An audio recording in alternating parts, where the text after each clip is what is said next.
Good morning and happy Thanksgiving, Gator fans. This is Jay here on the Talking Gator. As most of you know, over on High Top Sports channel here on YouTube. Great channel, by the way. You need to check them out, especially if you're a Gator fan. But they do a call-in show after the games. And following Florida's loss to Missouri, I was lucky enough to come back on to their show. And I like to bring that segment to you guys. So here's that segment. What's up, Jay? What's going on, guys? Hey, man, it's these ones that it's one play away. They just sting a little more. Oh, yeah. But let's be honest with ourselves. We can go back. There's a dozen times where we could have went back and that one play changes the whole, maybe it's that fumble, right? When do we get past this? We need one play. We shouldn't be there. We shouldn't be at the one more play, wins us the game.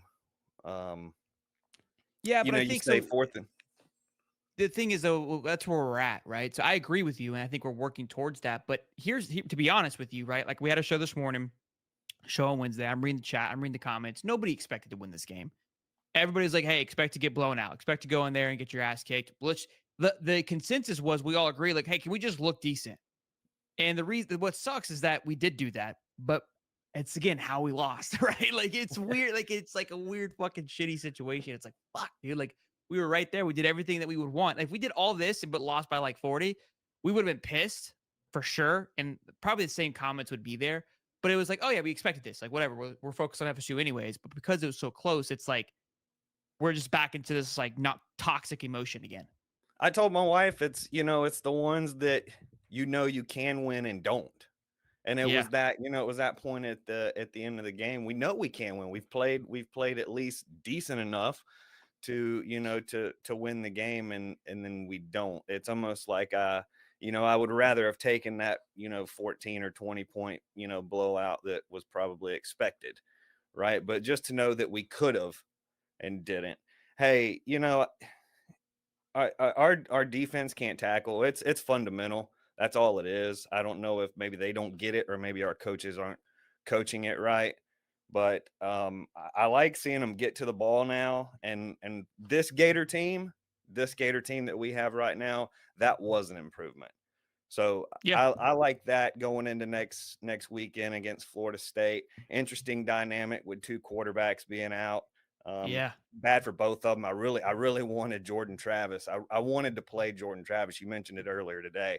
I want to win or lose Look, to the best I think guy. if we go to Max Brown, I think it's back to like nobody can say, well, hey, our backup was in. Like we're back to it's Imano, in my opinion, right? And Rodemaker coming in, in that game. I know it's nobody that they're playing, but Jordan Travis did nothing in that game. He gets hurt. Rodemaker comes in, and they score quickly in that first half, and they do it pretty impressive. So maybe it's just a new dynamic. Maybe it's kind of a fresh for both teams. And I mean, this kid's a junior. Now It's not like it's not so predictable, right? Now the Florida State game is a little less predictable. Yeah, for sure. No, I agree completely. It's gonna be Hey, fun. man, I appreciate it. No, thank you, Jay. I think it's gonna be interesting to watch for sure. It's definitely it changes the whole dynamic of that game. But with both starting quarterbacks being out, I don't feel like any team can really say, well, this or that, right? We're right back to even, in my opinion. So we'll see. It was really good to see the playbook open up for Max Brown. That was cool. That was fun. To see that he has some packages that maybe aren't being studied on film, haven't been studied on film. And I'd like to see how deep that playbook goes next week and maybe catch, a Florida State defense off guard. And maybe our defense can just get a hat on the front plate of a number enough times to, give us the Gators by 1 million next weekend. For sure. I love it. I appreciate it, Jay. Thanks, man. Appreciate it, guys. Thanks for having me. Yes, sir, man. There it is, guys. That was following the loss to Missouri this past Saturday, the call-in show on High Tops. Hey, you can join our very own call-in show. That's going to be pregame. That'll be a live show. I'll put a link in that upcoming video description. We want you to engage with us. Of course, hit that like and subscribe for us. And that will be previewing Florida State coming to the Swamp. We got 2 backup quarterbacks, guys. Tate Rodemaker, Max Brown. It's like, to me, it's almost like the first game of the season, right? We got 2 leaders, at least on the offensive side of the ball, 2 leaders coming out really for their first start, respectively. And to me, it just seems like a fresh start. That's the best way I could put it. And there's a lot on the line for both teams.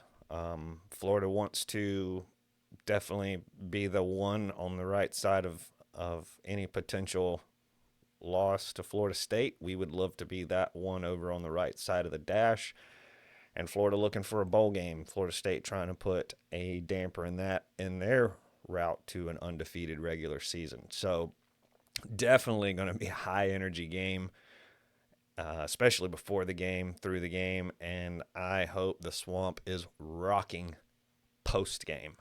And then, of course, you'll be able to catch me again. We'll do another high top call in. Hopefully, they'll pull us in and see what we have to say. Hey, folks, I hope your day is full of fun, family, food, football, all the F's. Yes, all the F's. And we will see you again Saturday, probably the Vandy UT halftime, live here on the Talking Gator. We're out. Happy Thanksgiving. Go Gators.